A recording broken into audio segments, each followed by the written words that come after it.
All right, we gotta get going here. Let's bring in the other groups here who we missing. Oh yeah, Twitter's having some issues because they're working on the Twitter Spaces. They're getting rid of Periscope, man, making me feel old in here. But things things change. So welcome in, guys. Talking about things changing. Some things stay the same though. It is Tuesday night. We're running a little late. Traffic was traffic, and we're here now. You're not half an hour late like some people like to be, but we're in. We're gonna have a good time. It's building the Broncos Tuesday night. And that means it's time for Carl and I to talk a little Broncos football with you guys. Carl, how you doing, buddy? It's good to see you. I'm good, man. Just cruising along. It seems like each week, and my family gets to go before the judge and got to find out when they get to come home this week. Okay. So I'm Can you let excited people about know that. what's that about? Because that sounds really ominous. Okay, yeah, sorry.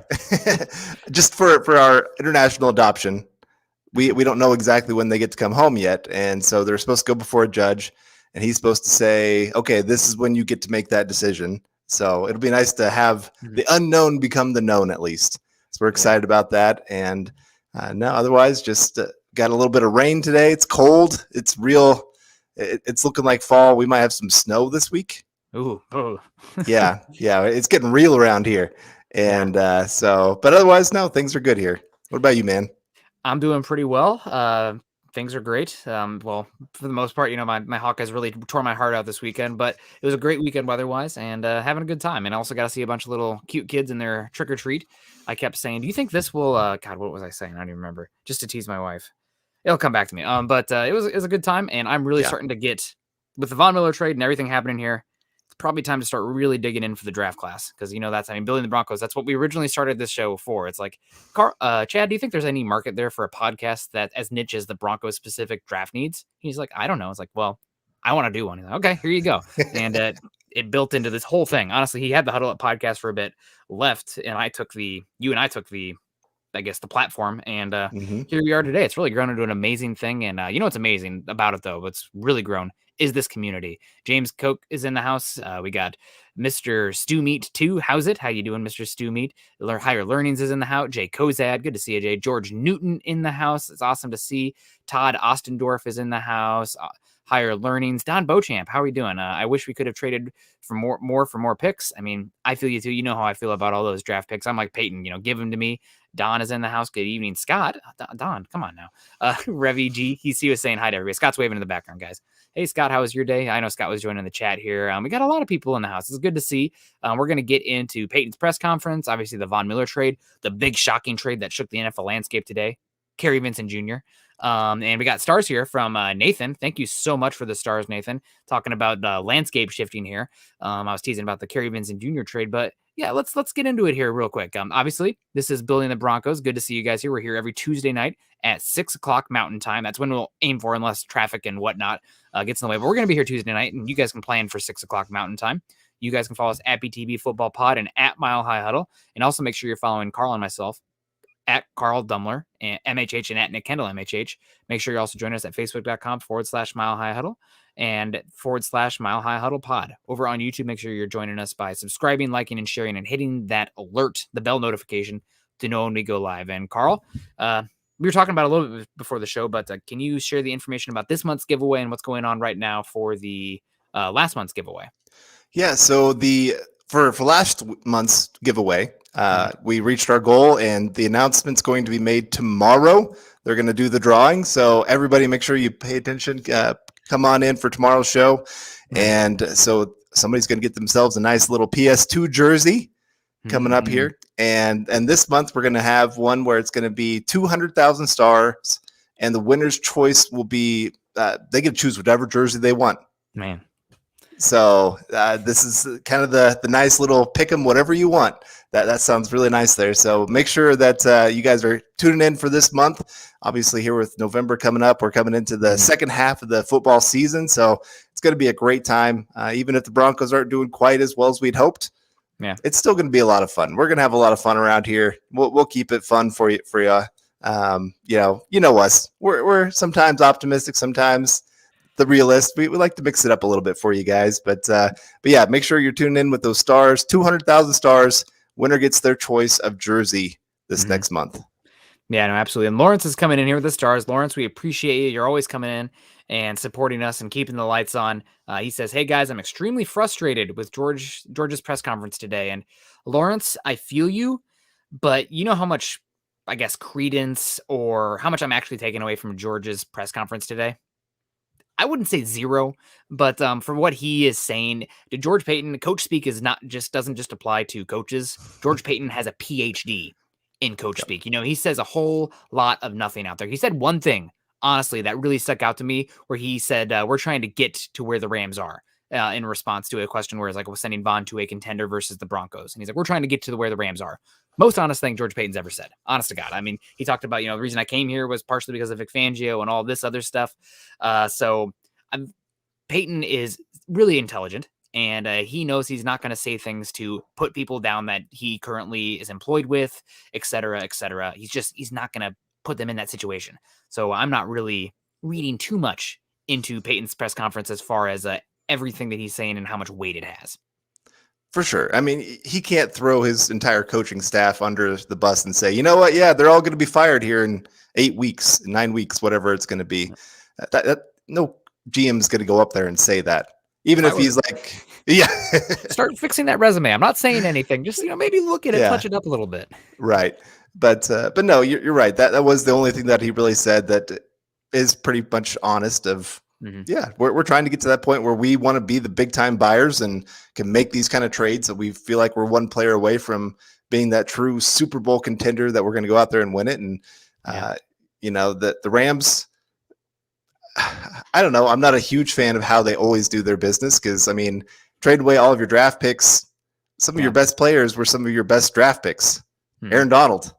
Yeah. You sure you want to trade away that first round pick? So, it's a hit and miss on how that kind of goes and works out for a lot of teams. But yeah, it would be nice to see our team actually be the true buyer that wants to go out there and really win games. And but right now, it's just not where the Broncos are. Yeah, no, pay attention to their actions, not their words, right? It's so true for football teams and whatnot. There's rebuilding is a dirty word, but watch their actions and rather than what they say. And also, I love Peyton saying, "Oh yeah, we're not approaching a rebuild." Yeah, good wording there, Peyton. We're smack dab in the middle of a rebuild. Semantics, buddy. Come on, let's get into it. And you talking about the Rams never using a pick? I saw a tweet today that just really had me howling. It was the Rams made a pick for Jared Goff at 1.1, and they're like, "Oh, this is what the draft's about." You know what? We're out. We don't need any of this. We're just going to trade our picks, because if we're getting Jared Goff for number one overall pick, probably not worth it. So obviously it's more complicated than that, but pretty darn funny. So let's get in here. Travis is coming in with stars as well. The stars are coming in. Make sure you guys are getting those stars in, because this month you get to pick the jersey. I mean, heck, you probably got to bother Chad a little bit about it. But if I was the guy who won the jersey, I'd be like, hey, give me a Steve Atwater throwback, or you can put any name on it. One of my favorite players growing up. Maybe this wouldn't be the best look now, but Bill Romanowski rocking that. What was he? 53. 53. Yeah, I mean, when I played the video games back in the day, NFL Game Day or Game Break, I can't even remember what it was called. I'd always be Bill Romanowski, just racking up 20 sacks a game or 20 tackles a game. But if you're dealer's choice, you can pick a throwback, which would be pretty darn awesome. But Travis coming in, hoping for a wild card this year, no doubt, but ready for a big change after the season. Oh, Travis, I'll breathe some optimism into you, buddy. This is a good young team. The Broncos have traded. You have more top 100 picks now in this class. You have a lot of capital, and there is change coming. Now, is it going to be an immediate turnaround in 2022? Perhaps not, but I do think there is light at the end of the tunnel, given to where this team is at. A little bit of stability with general manager. You're going to have a head coaching change, probably a new owner, all these resources that you can put into this roster. So maybe it's not, you have to water some seeds, right? Right now you're kind of planting some seeds. You got the seeds in the draft pick. You got to plant those seeds, water the seeds, but I think good things are on the horizon. Michael coming in too. Good evening, Broncos country. Go Broncos. How about a go Michael? That's who I want a Michael Ronquillo jersey if I won the raffle. So yeah, thank you very much. So Carl, I'll let Scott kind of dabble in the chat here, and I'll check it in as well. But I really want to hear what you have to think about the Von Miller trade. And before we get too far down the chat, I want to give Carl a hard time. Hope everyone sees that clock behind him there. There's still one player on the Broncos that's on that clock on the wall, but at the 12 o'clock position, is that Case Keenum with like a 3/4 delivery going on there? What the heck's going on? Yeah, that was somebody in the community built Very or nice. built that. It's actually a puzzle. It's not a clock. I should tell you okay. that. It looks like a clock. Okay. Yeah. And they did the whole glue the puzzle together. And next thing I know, it just showed up in my office. Well, that was Like really nice. they just dropped it off. And I was like, oh, well, that's pretty cool. Even though it is a lot of players, like you said, that are no longer with the Broncos. And it's probably been more of a curse than a blessing. Yep. And hopefully that doesn't mean Justin Simmons is next. But it is kind of a neat little thing back there. And of course, got my calendar that we got back from Christmas back there as well. So I got my little Bronco shrine back there, I guess you could say, in my office. But yeah, the Von Miller trade, I mean, it hurts. As a fan, it can't not hurt. That guy has been everything you could ever ask for and more for a franchise guy. He's been big in the community. He's been big and obviously on the field, just one of the best pass rushers of all time. He's been one of the funnest players to ever watch. Making plays when you absolutely need him to. That Super Bowl, man, I don't think I've ever seen an edge player truly take over a game like I did in that game. Nick Bosa was pretty darn good when they lost in a winning effort. We'll add the caveat on a winning effort. Bosa had the most QB pressures ever in that game, but continue. So anyway, from an emotional standpoint, yes, that one hurts big time to see him go. And, my overall dream is obviously they trade him right now. And then in the offseason, he comes back to the Broncos. Yeah. And then they've got this second and third round pick. I mean, the odds of that happening are pretty slim at this point. But you never know. Vaughn, sometimes he does some things that you just never understand completely. But from an actual team building aspect, a guy that maybe you're going to lose in the offseason, a guy that is getting up there in age, not quite the player that he used to be. I mean, he's still a great player. Don't get me wrong. I'm not trying to take anything away from what he's doing this year. But, had the big injury last year, was already on an injury this year. You're maybe trying to look, how can we spend his money differently to build this team for the future, those kind of things. And you're also maybe looking at some quarterback deals going into next year. And you did not have the ammo to make some of those deals happen. Now you do. And so, I mean, for looking to the future, I understand this deal completely. I like what they got in return and very impressed actually with the return for a guy that's an 8-game rental. Yeah. You don't usually see this kind of return for a guy that's not a quarterback. 8+. They're going to the playoffs, but I totally hear you. It is really bittersweet. You and I both, big Von Miller homers in that regard. And it's not just Von Miller, what he does on the field. I mean, he's just a fun, bright personality. Sometimes when he's talking about, oh yeah, Trevor Siemian's the best quarterback ever. And the next year it's Case Keenum. And then after that, yada, yada, yada. Okay. Thanks, Von. I appreciate the optimism, but I am going to miss that, everything he brings to the table. And I'm hoping that he can have success with the Rams. I've gotten a few conversations. I'll just ask you, are you pulling for the Rams this season, the rest of the season? Obviously not in, if they go against the Broncos in the Super Bowl, you're not, but let's be real. But are you pulling for the Rams the rest of the season? Are you cheering against them? Oh, I'm cheering for him. I really like Matthew Stafford. He was one of my favorite non-Broncos in the NFL. And I always thought he got the raw end of the deal being there in Detroit. So he deserves to go out there and win a Super Bowl and prove how good of a quarterback he is. Because a lot of people don't even have him in their top 10 quarterbacks. And I'm just like, have you watched this guy actually play? He's making chicken salad out of what. And so now for him to be at the Rams out there winning, Von Miller, of course, want to go cheer for him to get a second ring. I just kind of like that. Plus, I mean, I don't want to see any AFC team win it. I don't want to see the Chiefs go win it. I don't want to go see the Raiders win it. I don't want to see the Chargers win it. So an NFC team winning it that hasn't won it in a long time, I'm good with that. Yeah. I mean, it does hurt the Broncos as far as a bottom line perspective, because if the Rams go on and win the Super Bowl, that'll be the last pick in the second round and the third round. Well, not the third round because there's the compensatory picks, but still, that's something to look out for. We got Claude coming in with stars saying 58 will always be a Bronco. 58 will always be a Bronco because he's wearing 40 for the Rams. I believe that was his college number down there at College Station down for Texas A&M. And also a shout out to Andrew Baker, who had stars as well. We really appreciate you, Andrew. Andrew's always coming in and supporting us. I'm glad to hear that your emotions have subsided, but say he's going to get a Von Miller Rams jersey, man.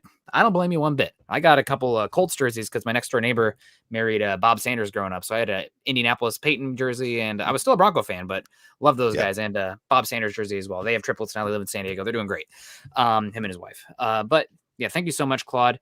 I guess we do need to address the elephant in the room because I'm seeing some things in the comment section. I don't want to get too deep into this because we don't know every detail yet.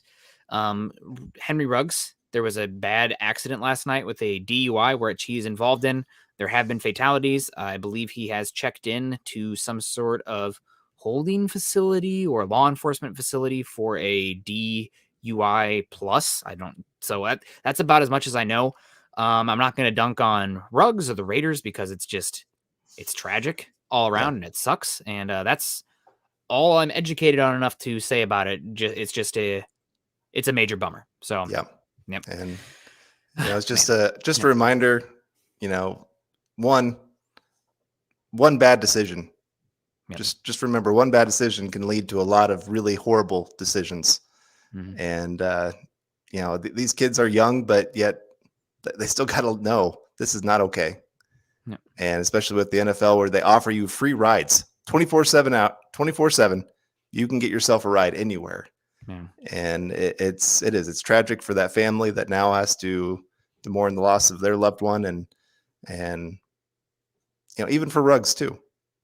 His life's over too, and the whole thing is just all bad all around. And so my heart goes out to that whole situation. And bigger than football. Yep. Bigger than football. Sucks. But back to the Broncos here, because I saw the chat talking about it, and that's pretty much all I have to say about that for now until more info comes out. But we have Joseph Jensen coming in here. Maybe any relation to Chad Jensen, the big boss man. You got to let us know, Joe. When will Ojemudia come back? Haven't heard anything about him for a while. Carl, have you heard anything on Michael Ojemudia, the Broncos 2020 third round pick? One of their 2 or 3 third round picks that season. 3. Yes, 1 of 3. Well, it sounds like he's supposed to be back here real soon, either this week or the next week kind of thing. They're kind of getting their secondary healthy, which is part of why they were kind of floating some names out there. I know Fuller was one that was on the trade block, and unfortunately they didn't really get an offer. I know a lot of people are like, why wouldn't you just trade him even just for a 7th round pick? Well, it kind of sounded like teams were almost wanting to do that. We'll take him off your hands, but you almost have to pay us to take them off your hand kind of thing. That's so funny. Scott said the exact same thing before this. Yeah. Like literally just word for word almost. So well, there we go. See, Scott, you and I, we got it. But that's sometimes how this works, and it's just not worth it at that point. Yeah. Where you're almost actually having to pay for somebody not even to be on your roster and getting nothing in return. And it's just better to keep him and just let him play out his contract and then move on from him in the offseason. Hope that maybe he plays better over these next 8 weeks and some team wants to sign him to a decent contract and you get a comp pick. You just got to weigh all these different options.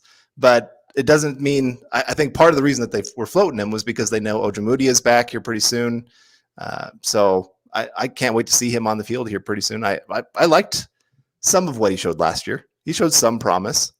And I still think he has a real opportunity to become a decent cornerback in the NFL.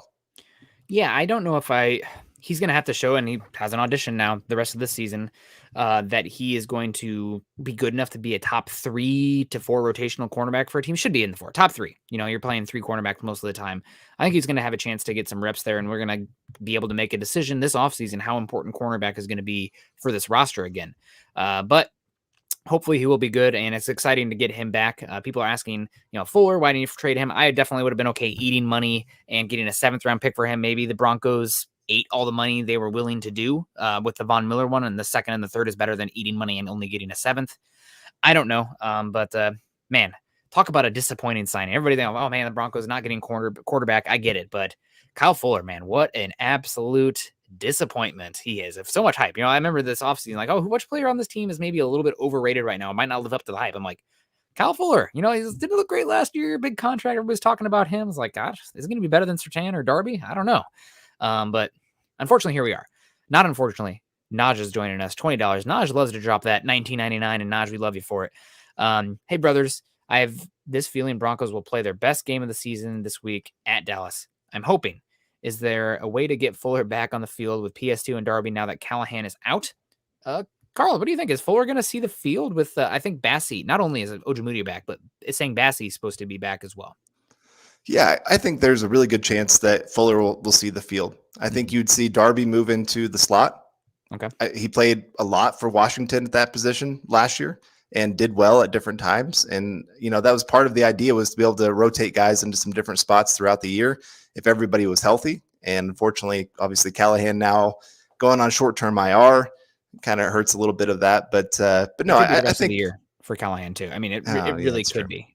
Yeah. It's just, we won't know until we know, but it's significant. Not season-ending significant, says Kliss, but it could be. Yeah.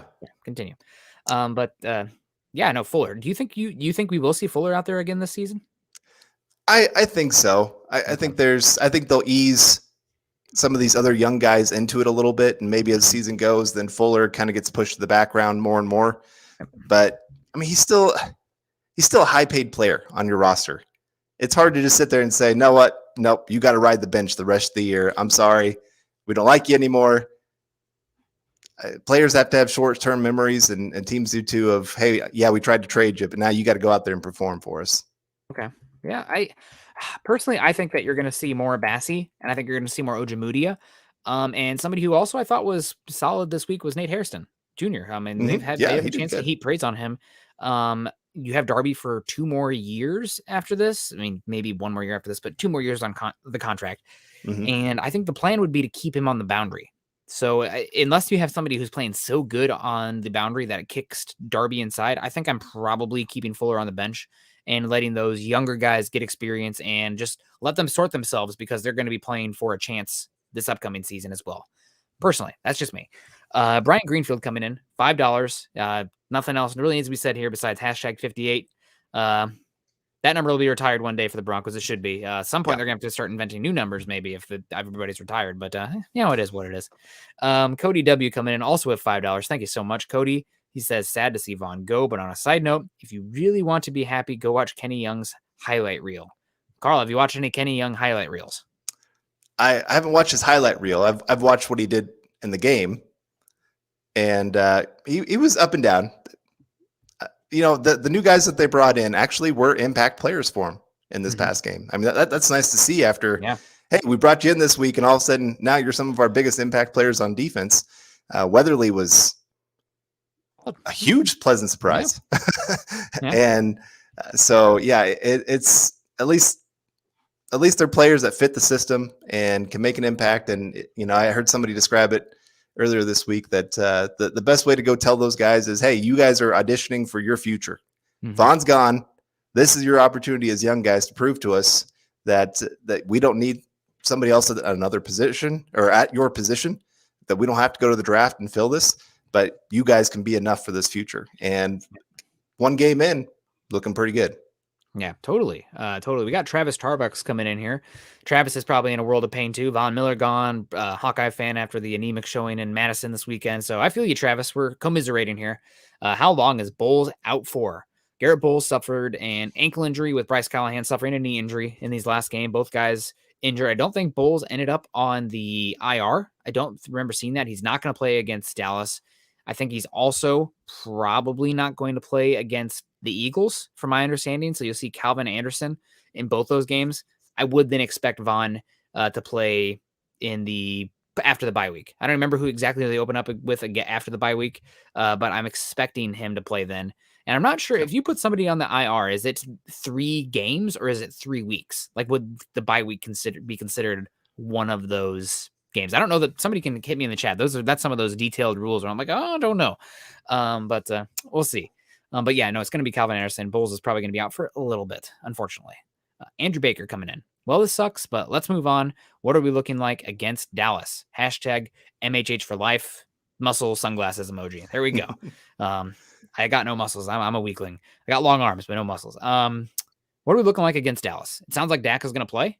This is a very good Dallas team. I mean, for goodness sake, they beat a solid Minnesota team. Granted, Kirk Cousins screwed them out of a few points, but they beat a good Minnesota team without Dak Prescott. Cooper Rush playing quarterback. This is a good Dallas team. I think that if the Broncos can keep it close, I won't even be that upset.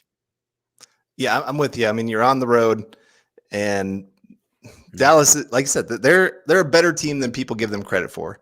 Yeah, they've been an overrated team for a lot of years. Now they've fallen into that category of underrated. where People want people to are hate kind them of, so bad. yeah, they do. And they just kind of remember all those years of kind of the inflated big name players and Yeah. everything else with Jerry Jones.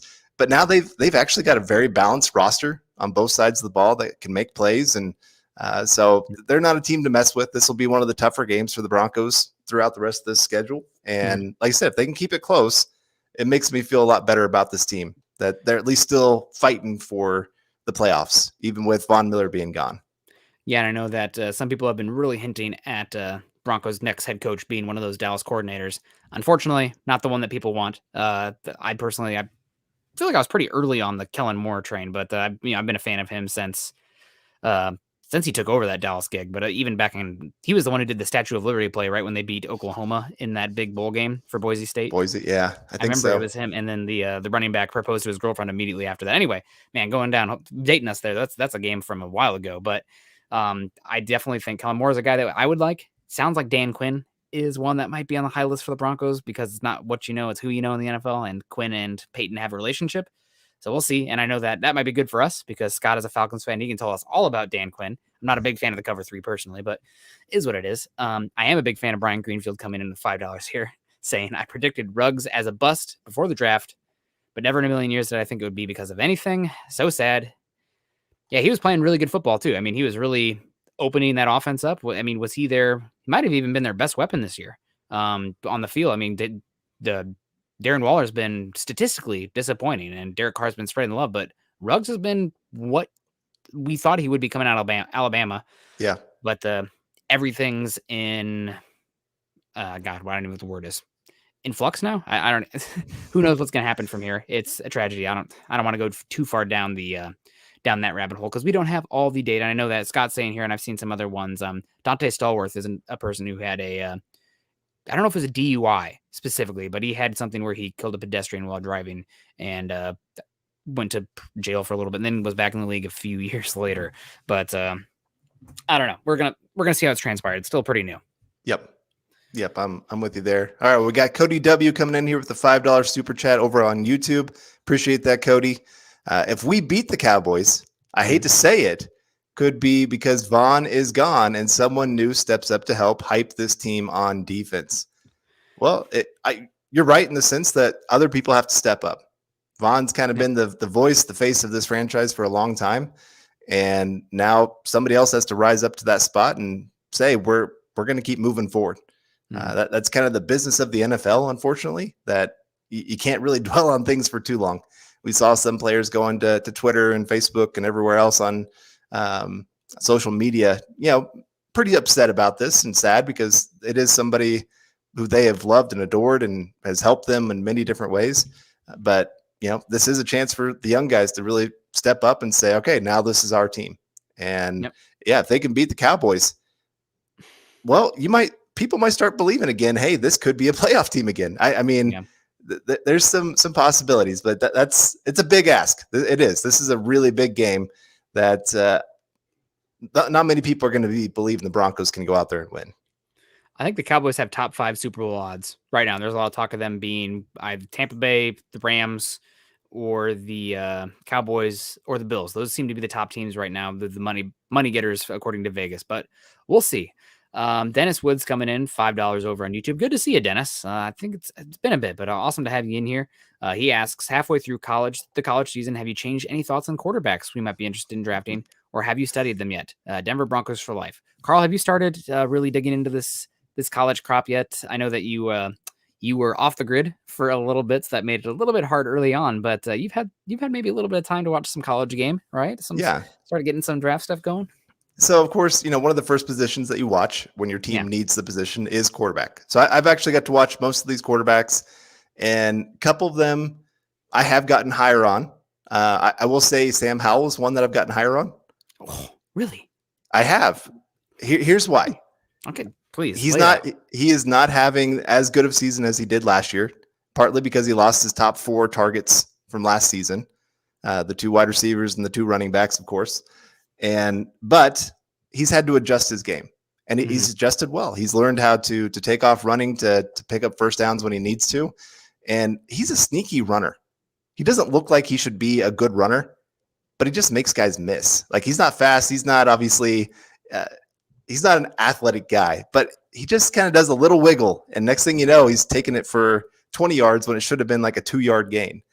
Is And that so, translatable to the NFL level? Because what I see when I see that is I see Baker Mayfield out here who looks like he was probably the best athlete on his team in like 6th grade, but he's still playing like that out there in the NFL, and he is getting whipped because of that. Like, dude, you're yeah, not the best athlete. I appreciate that you can try sometimes, but you're a quarterback that needs to pass the ball. That's okay, I get scares that. me. But let me give you For the sure. one Nope. thing that really is translatable for him, that he is probably one of the more accurate quarterbacks in this draft, where he's actually throwing guys open. There's plays where I saw him actually throwing before the receiver ever made his break.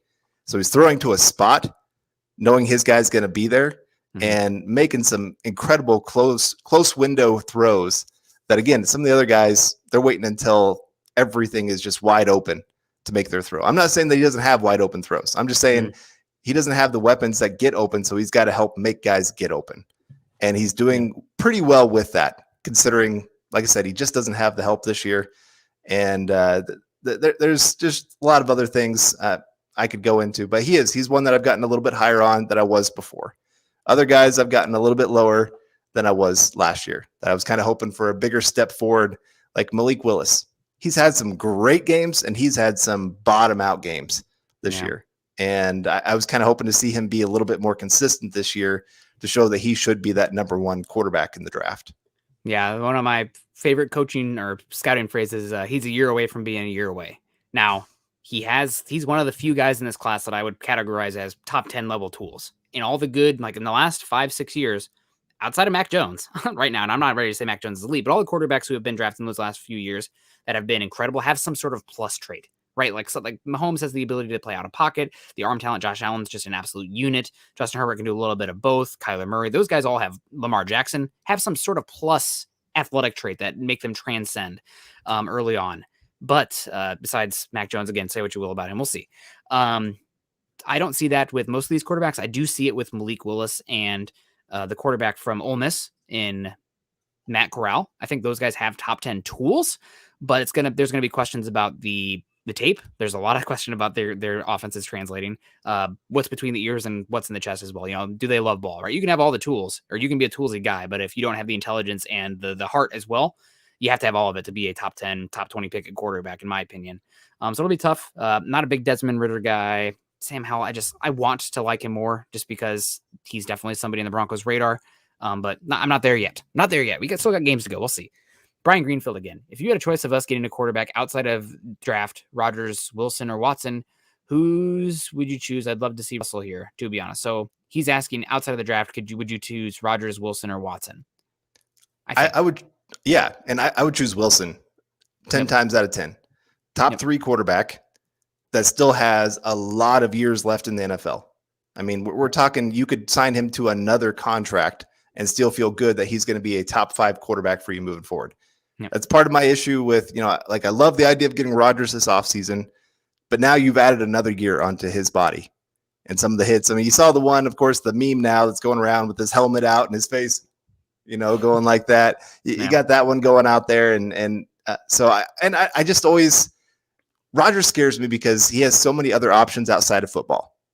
Like you can tell he has lots of other loves that he wants to go out and do. And here in 2 years, does he just decide, you know what, I'm done? He's one of those guys that could just see, just even after this year, just say, I'm done with football. I'm good. And he can walk away from it and be as happy as can be. Wilson, he loves football. I think he's going to maybe go for another 10 years in the NFL. Watson, if all of his legal issues got cleaned up, he'd be the top choice. But it's just, I don't know when that's getting cleaned up, and I don't know what it's going to cost to try to trade for him at this point. Yeah, I just feel like you can, right. We were talking about cost there, but right. There's just so much risk that goes into that. Wilson, there's just so little risk in that whole situation. You're getting a good guy, you're getting a good football mind, you're getting a guy that's going to completely change your franchise for the next 10 years. I would take that so many times. And I mean, I'd trade a lot to go get that on this Broncos team. Yeah. 3 firsts, 2 seconds, decade of quarterback being solved. Amen. I would list it the same. for the window and everything. Watson, put him in a box. I'm not going to talk about him for a bit until everything's resolved there. Wilson's younger. That's the biggest thing here. You get multiple shots, and it's kind of like what we're seeing right now with the Chiefs, right? If you have a franchise quarterback, that's the first question, right? That's a yes or no, and then you go beyond there. But it takes more than a franchise quarterback, and that means you need to knock on the door multiple times. Reshuffle that deck multiple times. And if you have a quarterback for 10 years versus 3 years, you have 10 times to shuffle that deck versus 3. So give me the guy with the longer window there when they're both that elite. Cody W. coming back in saying, any news on Chubb coming back? There was news today on Bradley Chubb in George Paton's press conference. He said that there is hope that Chubb will be able to come back after the bye week. I'm guessing there's going to be somewhat of a ramp up for him after that too, given it's the ankle surgery, which means he probably won't be totally conditioned for the amount of snaps that you'd expect. But that's why you go out there and make a Weatherly trade. You're hopefully going to see more of Cooper. Malik Reed had his best game of the season last week. But there is hope for him after the bye week, which is good news.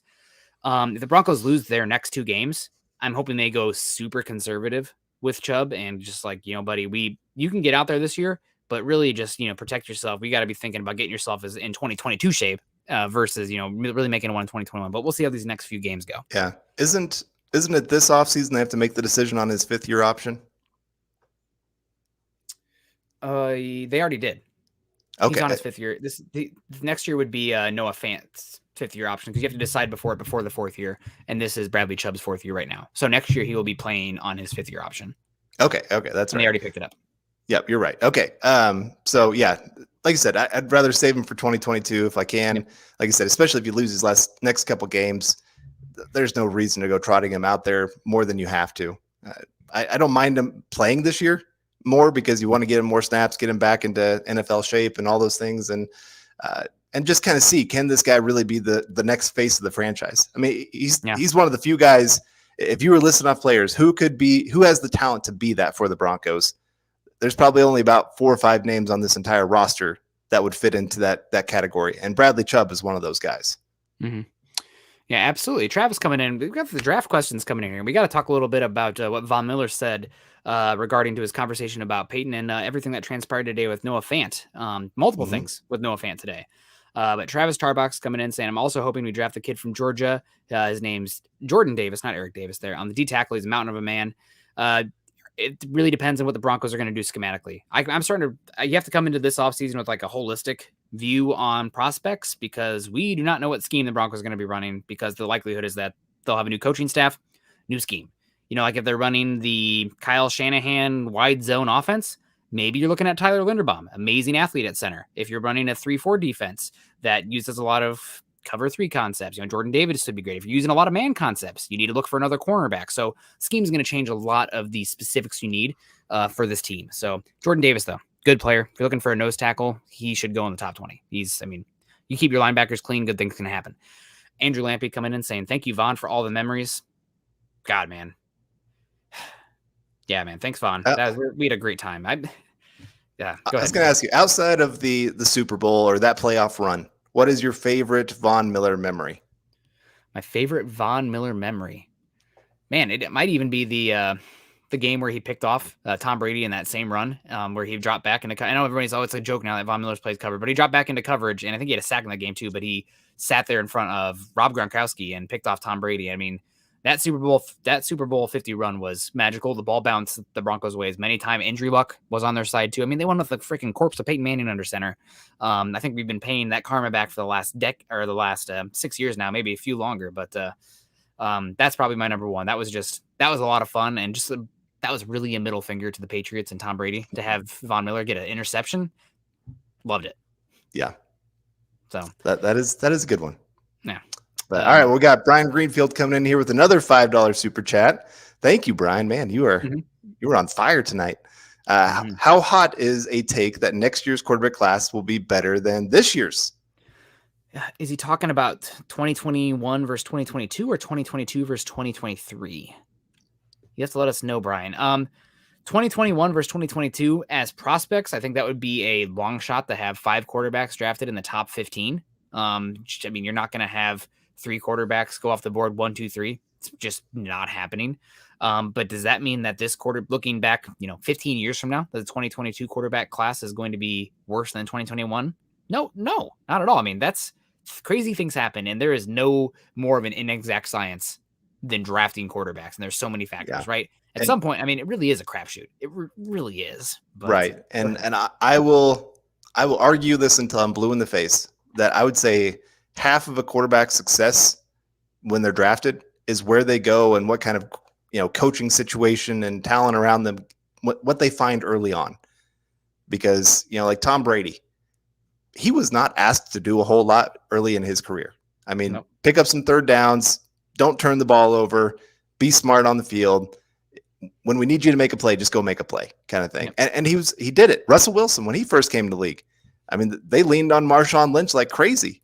But when they needed to play, Russell Wilson was there to make a play. And obviously they're great quarterbacks, but it helped to ease in their transition where it wasn't all on their shoulders. Like Trevor Lawrence down with the Jaguars, like everything's on his shoulders if they're going to be successful. Yeah. Justin Fields, he has the same thing in Chicago. Like there's just not enough talent around them to make that work. Yep. And so sometimes you can have a great prospect that just goes into the worst situation possible. Sometimes you have an average prospect like Jared Goff. He got one of the best situations early on in his career of going to one of the best offensive minds in football. And or at least later, I guess they weren't the coaching staff that drafted him. Jeff Fisher was. But yes, you're right. Okay, but the next coaching staff, yes, yeah. of course, then came in and just kind of made a career for him. Mm-hmm. Figured out some things to do with them, but he wasn't enough to get them over the hump. So it matters, and hopefully we'll see the Broncos hire a great coaching staff that can actually, if they go that direction of a young quarterback, can do something to really help develop them and bring them along. It just hasn't been here in Denver for a long time. Yeah, it's a bummer, but there's hope. I would say there's hope, especially on the weapon side. However, Broncos might need to do a little bit of work on the offensive line, and Cody W sees that way as well. Any offensive guys to look at for 2022 draft looks like a pretty darn good tackle class. I'm pretty impressed with the guys that I've seen so far in this class. Obviously, there is Evan Neal from Alabama, who's been getting a lot of hype. He's definitely a top 15 pick. I don't know if he's this, chance to go number 2 overall, like some people have talked about there, but he's a mammoth. He can play left or right, and I think you have a very high floor with him, especially if you're looking to run a power scheme. I'd love to have him at right tackle for the Broncos, no doubt about it. There is Ekwonu, who is just an absolute earth mover and ass kicker. I'll say the bad word there, but really is from North Carolina State. I mean, you talk about highlights for the offensive line. A lot of times it's boring. Nah, man, this dude is getting after it and burying dudes. Like he's like offended if he doesn't get these guys on the ground. So he's a lot of fun. Charles Cross is an incredible athlete with a great frame. I worry that he's maybe a little bit too finesse, especially because he's playing in that Mike Leach offense at Mississippi State. But he's one that interests me a lot. There's Nicholas Petit-Frere at Ohio State, who had a rougher game this week against Penn State. They have a really good underrated edge rusher as well at Penn State. But he's one that's caught my eye a lot. There's a couple good interior offensive linemen too. Kenyon Green at Texas A&M. Kentucky has a really good interior offensive lineman, and Tyler Linderbaum's an incredible center for anybody who's running the wide zone scheme. I mean, he can climb and reach block like the last center who's as good as him in the movement department was Garrett Bradbury, who went 15 overall, I think, for the Vikings. So this is a pretty good offensive line class. If the Broncos want to go there, I would have no issue with it at all. So anybody there that sticks out to you? Have you started doing some offensive line work yet, Carl? I mean, you listed them there. A lot of guys, and this draft goes deeper than that. Of some guys that show some real promise. Yeah. That the nice thing is this draft lines up well with the Broncos' needs. Besides quarterback, okay. Unfortunately, the one big position. Yeah. But other than that, I mean, offensive tackle, you're needing that next right tackle. You're needing an edge rusher, obviously, moving forward. There's some defensive line talent. There's some linebackers, off-ball linebackers that are really starting to show well for this upcoming draft. It's looking like it could be one of the deeper linebacker classes in a while. There's a bunch that are going to go day 2. There's a bunch that are going to go day 2. It's going to be a good day 2 class for linebacker. Another one that I like is Central Michigan has a really good guy too, the Chippewas, and UNI, Trevor Penning, really good at Northern Iowa. So a lot of good tackles. Man, a lot of draft talk, man. I'm getting really excited out here, especially talking offensive line draft. Man, this is, I'm getting hot. We need to talk about Von Miller and his reaction to the trade and his video yesterday. I mean, God, if there was anybody in here who says they had a dry eye in the house watching that 10-minute tribute, not a tribute, but a Von Miller sitting down, fireside chat with the Broncos country kind of thing going on. If there's anybody in here says they had a dry eye, get the heck out. You are lying to me. That was I'm starting to tear up thinking about it. That was rough. Especially the one also he had of the interview with Troy Rank, where he's like voice was cracking. It's like, Vaughn, don't do this to me, man. I'm still processing. Jay, you're lying. Jay said he had dry eyes. You need to go check your pulse then. But it was a bummer.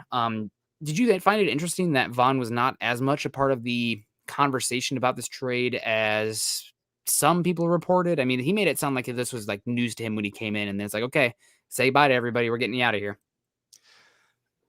I mean, it doesn't surprise me because I don't think players are consulted as much as people think.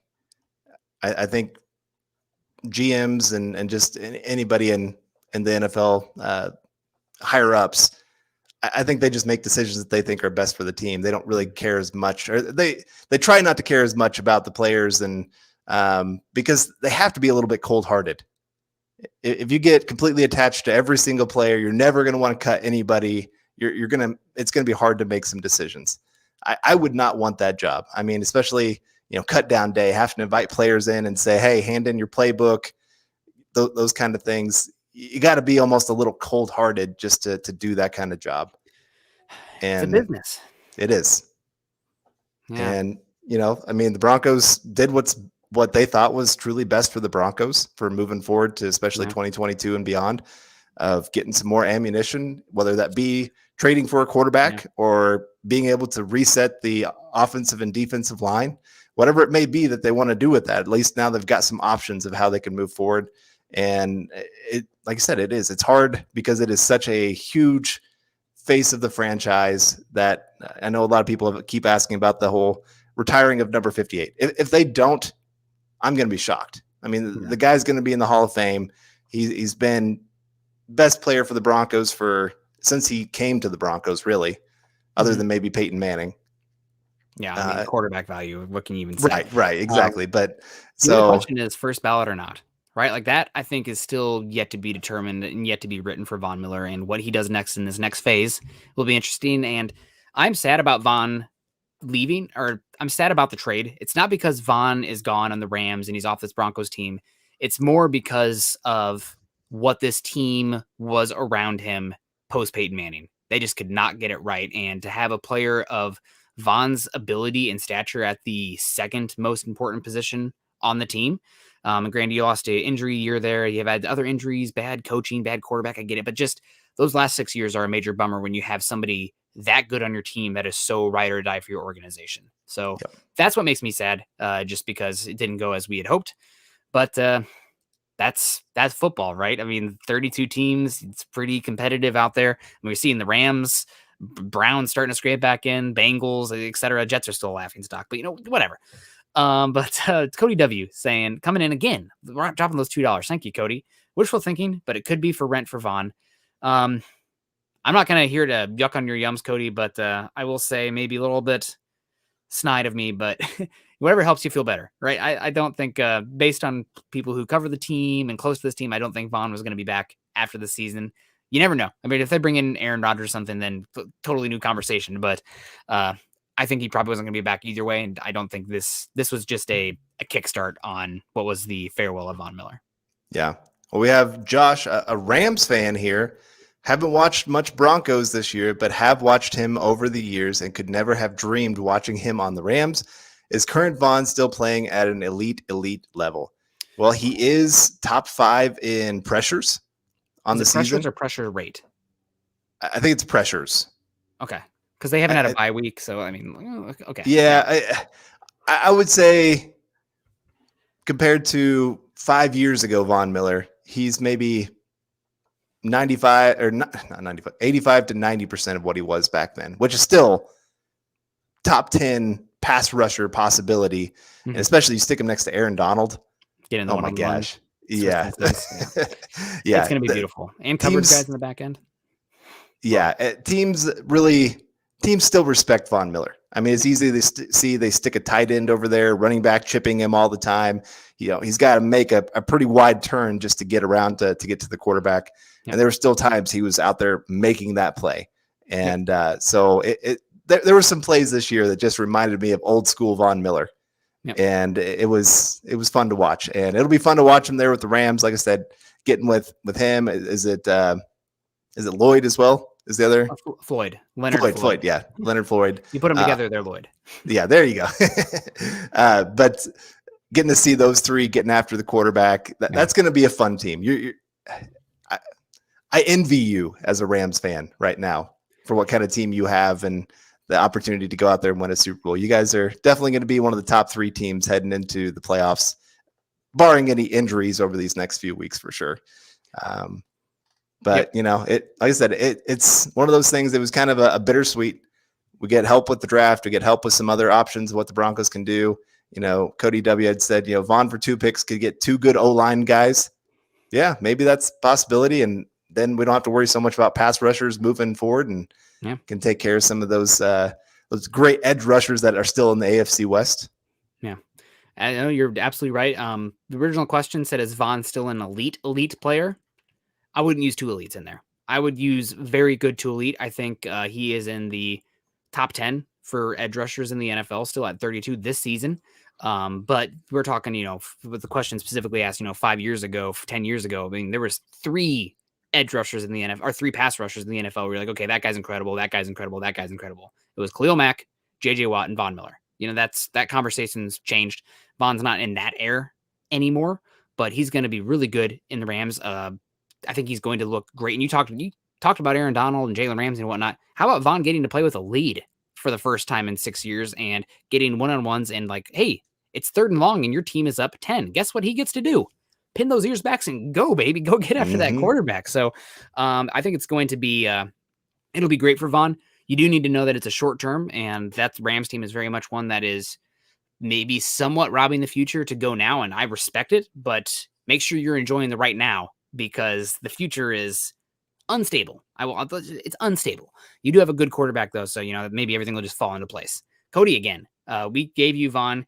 Can we have your coaches? I mean, just give us your first round pick for like the next 10 years. You guys are going to use it anyway. Right. Yeah. It's fine. You guys, yeah. I mean, you have Kroenke as your general manager. We have the Abs and the Nuggets. Just give us the firsts. It's not that much.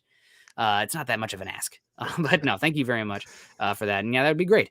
Great to see. Carl, more about Von Miller here. We want to talk about Noah Fant, I guess, confirming that there was a little bit of dishevelment. Is that a word? A little bit of contrarianism, just some hurt feelings maybe with the Von Miller Halloween party.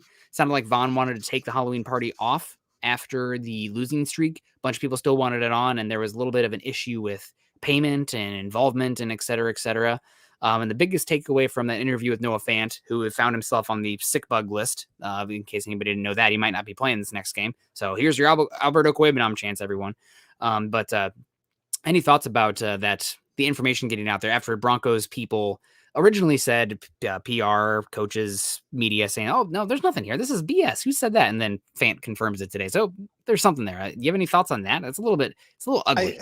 I really don't think that played a whole lot into whether they were going to trade him or not. I think that was kind of, a lot of people are like, yeah, he's causing problems in the locker room. That's why they wanted to get rid of him. I don't think that was the case. I think it was just they got the offer they wanted.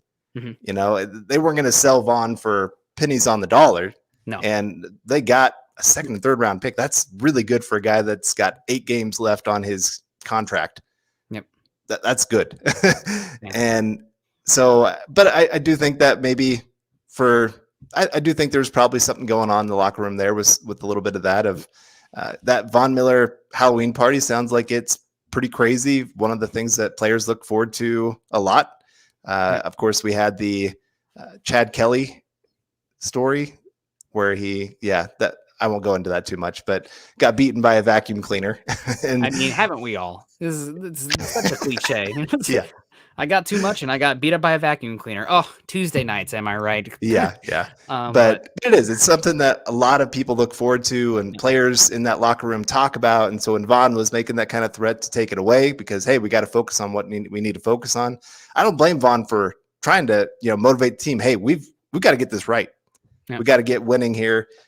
That's leadership.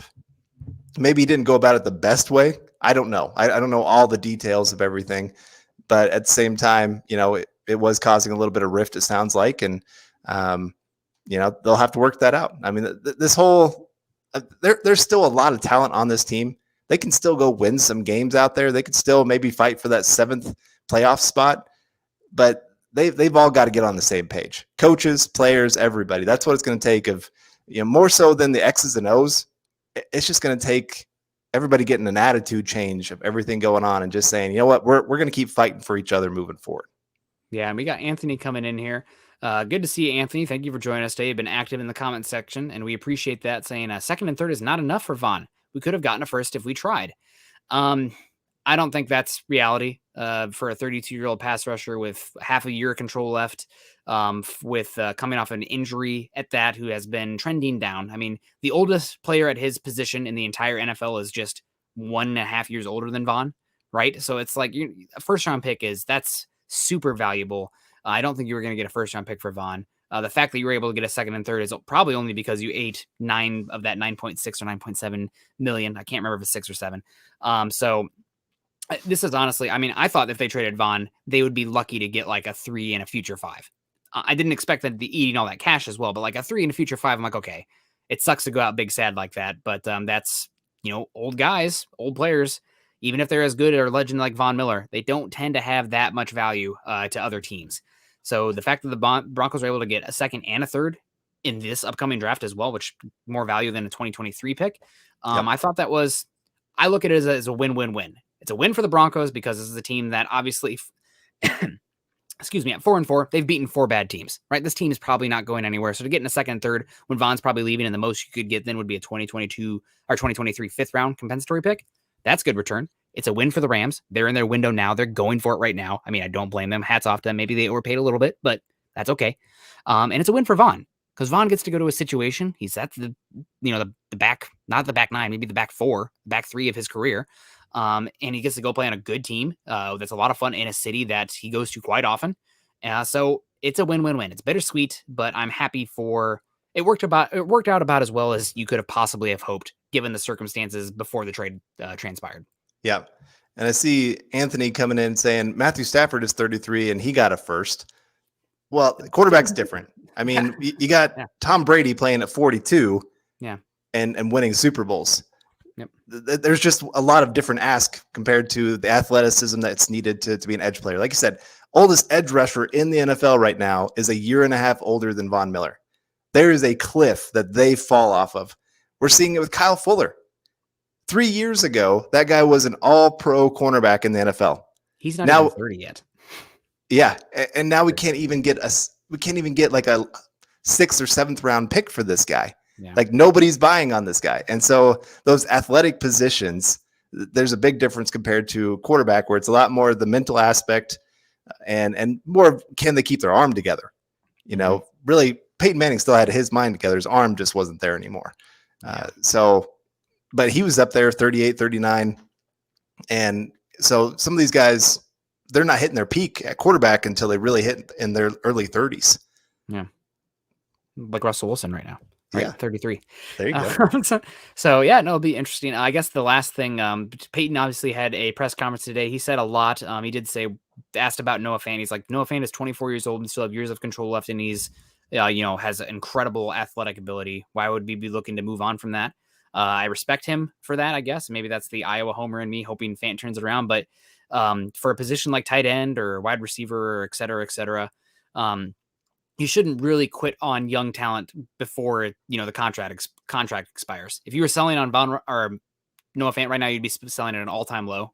And that's just not good business at all. So I don't know. But last thing before we get out of here, the breaking move that happened today, the Broncos, earth-shattering the whole NFL. Kerry Vincent Jr. off to the Philadelphia Eagles. Who? Now, Kerry Vincent Jr. hasn't logged a snap yet for the Broncos this year, but traded for the Eagles for a conditional 6th-round pick.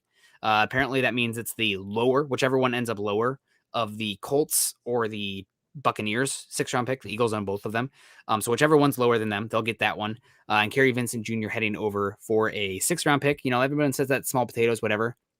Broncos invested a 7th-round pick, got a 6 back, and now they can use that pick on a player who they were about to waive anyway, in Kerry Vincent Jr., it sounds like.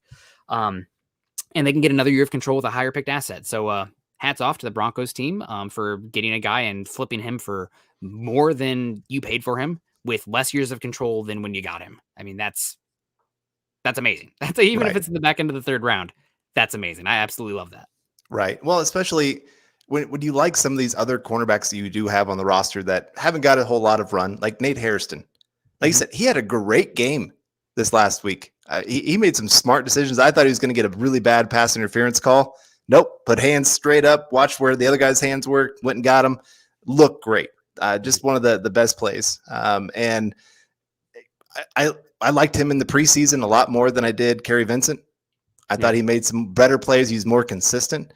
And so you got some of these other guys, Ojemudia coming back now that you still like a lot of what his potential could be. And so this is one of those guys that you're like, well, yeah, if I can turn a seventh into a sixth and it doesn't really cost me anything at all, that's fine. That's great. We'll take that. And so good move by the Broncos. I mean, it's a small move. It really is. 6th, 7th round picks. You are throwing darts at a board, but it's at least a little cleaner board in the 6th round compared to the 7th round. And something else that I think is an important factor here, and this is just us being, if you guys still hanging out with us, you're big draft nerds probably too, but this year's draft class is probably going to be deeper than last year's because a lot of those guys on the back end last year got an extra year of eligibility to play. So there's a lot of 6-year players in college football right now that decided to hang on instead of going in last year because of what's going on in the world. So this year's draft class should be deeper. I think last year was like the smallest draft pool of eligible talent we've seen in like 10 or 15 years. So this year's 6th round pick could be like a 5th round pick in last year's class. So really, I mean, maybe it's a small move, maybe it doesn't mean anything, but that's playing the game right. And that's just giving yourself a little bit better resources to give yourself a better chance going forward. And again, you get a player with 4 years of control versus Kerry Vincent Jr., who would have had 3. So I think it's just good business, right? I do wish they would have traded Kyle Fuller. I wish he could have gotten even a 7 for him and moved the salary, whatever. But overall, I think Paton had a pretty good offseason. But got to figure out that quarterback, or excuse me, trade deadline. But you got to figure out that quarterback position. And until then, we're just walking around in circles, bumping into walls. So you probably could say something smart. The land of the blind, one-eyed man is king. That's where we are right now. I think. I don't know. You're probably better at that than I am. But man, we're at an hour now. Any other talking points? We got a little bit of time left. We still got a little time. Is there anything else that you really wanted to touch on before we got on out of here? No, I think, I mean, the Broncos are what they are, like I said, because of quarterback. I think there is a lot of talent on this roster. I don't think you have to go into full rebuild mode on this roster. I don't think you have to sell everybody and restart from scratch kind of thing. There's still some core players that you can build around moving forward. Justin Simmons, I think you can really build around him. I know he's not having the best year this year, but he's had some distractions, just had his kid this last week. Congratulations to him having his daughter there. There's still some guys, Bradley Chubb, that I think can really turn around. If he can just stay healthy, man, that guy can turn into something big for the Broncos. Jerry Jeudy, once he gets healthy, he can be a core player. Courtland Sutton, I hope they can get him signed long-term because, I mean, he's really there. Tim Patrick even. I would love to see them get both those guys re-signed. Don't know if it's going to happen, but if you go the rookie quarterback route, I think you can get both those guys signed and figure something out because you've got plenty of cap space to work with. But like I said, there's just some guys here. Draymond Jones that you really like hasn't quite lived up to the hype. Had a better game this last week. Finally started finishing. They've been high. He just hasn't been finishing plays till this last week. So it's good to see him finally finishing some plays. And so, like I said, there's still talent here. But now they got to start building up everything else. Like I said, and once they find that quarterback, this team's going to take off. Yeah, I got some work to do. Edge rusher, offensive line, maybe cornerback, maybe the linebacking core, but you got some cap space, you got some draft capital to figure it out. So hopefully it'll be good. Cody W coming in. Who are you all keeping on a rebuild? So this is the desert island kind of conversation, or the Titanic with the lifeboats. Who's getting on? I'm keeping a lot of these guys. I mean, gosh, this could be. You have a lot of young talent and cost controlled players. Justin Simmons is keeping on because like it or not, the way his contract is, he's on here for the next 3 years. Oh man, I like it because he's a great person on and off the field. But I would understand some people not wanting to keep him because of the contract. Hopefully Chubb can be. We still need to see that. So that's a maybe. Draymond Jones hopefully can be as well. Patrick Surtain for sure. Absolutely. Yep. Jerry Jeudy, yes, absolutely. Javonte Williams, it hurts to say running back for me, but probably Javonte Williams. Hopefully Cortland Sutton as well. I don't know about the offensive line. That's one where it's like, oh man, who are those guys who are the life raft kind of guys on the offensive line? You'd like to say Bulls, but after that, I mean, you're really preying on Quinn Miners because I don't know after that. I really don't. Yeah. Yeah, I'm with you. I really do like the high upside of Quinn Miners. If there was a guy that hasn't hardly played this year that I'm like banking on that he's going to be a future starter of this team for a long time, Quinn Miners is my guy. Ooh, that's a good conversation to have because mine would be the other third round pick who looked pretty good this week. Yeah. Baron Browning. I thought, I mean, that's a good one too. Not has all season. So, all right, guys. Well, we know we got to get Scott out of here because he is sitting back there enjoying himself, but sweating bullets with the Braves going right now. So hopefully everybody's doing pretty well. We appreciate you guys. I think I saw a question in here specifically to me that said, Nick, overall talent in the level 2022 class seems like all draft classes get hyped up and many are overhyped. Where is the strength in this class? This is a good trench class. Tackles, cornerbacks, edge rushers. Really, really good edge rushing class. I think that's where the Broncos are looking to go with their first pick right now. Just it matches philosophy, it matches position and value, it matches keeping guys young and cost control there. The Broncos tried to trade up to get who is the edge rusher from Miami? Not Gregory Rousseau, but the one that went to Miami. He's transferred from UCLA to Miami, drafted by Miami. Somebody will get there. The Broncos tried to get that guy. And they're looking for an edge rusher. So that's what it sounds like early on. Draft board will dictate that, but we'll see. It looks like it's going to be a very good defensive class, and there's some good wide receivers as well. But if you're looking for quarterback, I don't know. I mean, if you take the shot, God bless you. I hope you get it right, but I don't know if I have enough stones to do it in this class. Jalen Phillips. That's it. It's Jalen Phillips. Yep. Very good. All right, guys. Well, love the heck out of you. We're going to get on out of here. If you guys got anything for Carl and I, any mistakes that we made, let's go to the board. Get at us on Twitter. Follow us at Carl Dumler MHH and at Nick Kendell MHH. Also, make sure you're following us at BTB Football Pod, as well as at Mile High Huddle. Guys, go to facebook.com/Mile High Huddle and /Mile High Huddle Pod. Joins the groups there. Join the conversations there. If you want to talk more Teddy versus Drew, it's a free country. Enjoy yourself. You knock yourself out. There's plenty of that in the comment section. If you want to talk what life is like after Von Miller, I'm there for it.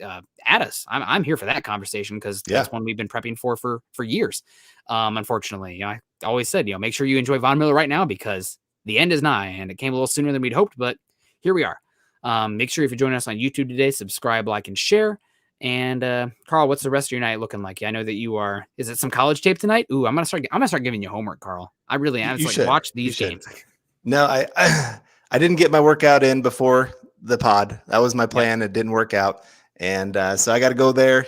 It closes at 10 o'clock, so I've got an hour and a half to go get a good workout in here, get my sweat on, and then I think probably while I'm on the treadmill, I'll be watching some prospects. So throw a couple names my way that I should be watching while I'm on the treadmill here.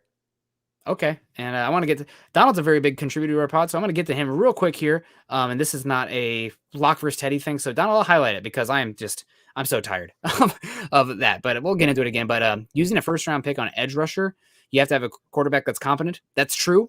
But do you think the Chargers are upset that they took Joey Bosa leading up to getting Justin Herbert? Do you think the Browns are upset for getting Myles Garrett before getting Baker Mayfield? It's not just getting the quarterback right. It's having the roster set. So when you do have the quarterback, you can maximize it and hit the ground running. And that means you got to get good players. So you can't just take a quarterback to take a quarterback. You got to make sure you're taking a guy that you believe in, that you're all in on. So that's just me. I'll stop off the bandbox here for a second, Donald. Thank you very much. I feel the frustration, but nothing worse than investing in the wrong guy. Like Scott always says, and I got to give Scott credit here because he's in the chat, but he's like, it's not the ones you miss that upset you. It's the guys that you take that you miss on. Those are the ones that set you back. So got to get the right guy. But thank you guys so much. We love y'all. Have a great night. Go Braves, I guess. Go Von Miller. Go Broncos.